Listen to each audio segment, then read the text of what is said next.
Bienvenue dans la Minute Explicative. Lors de la dernière vidéo, nous avons vu comment naissent et vivent les étoiles. Mais comment meurent-elles ?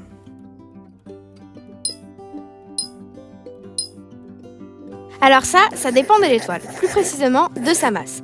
La masse, c'est la quantité de matière contenue dans un objet. On la mesure en kilogrammes.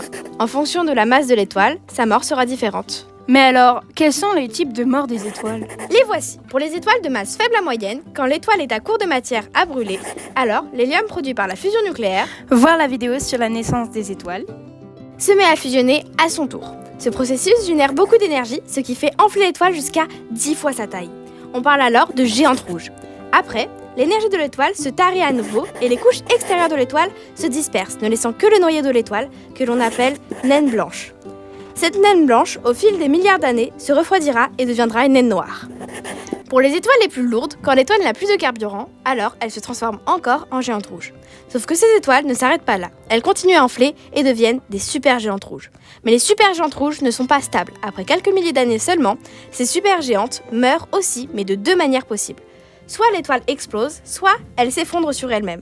Quand l'étoile s'effondre sur elle-même, c'est-à-dire que ses couches extérieures tombent dans le noyau, cela donne naissance à des objets beaucoup plus denses, c'est-à-dire plus lourds et plus petits.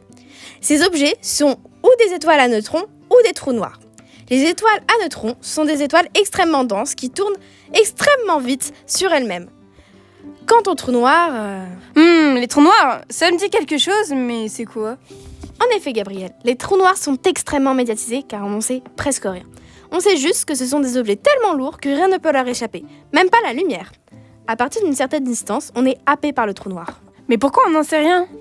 Parce que, comme rien n'en échappe, on ne peut pas les observer ou leur envoyer des sondes car elles seraient aspirées. C'est donc l'élément le plus spéculatif et le plus étudié de la mort des étoiles.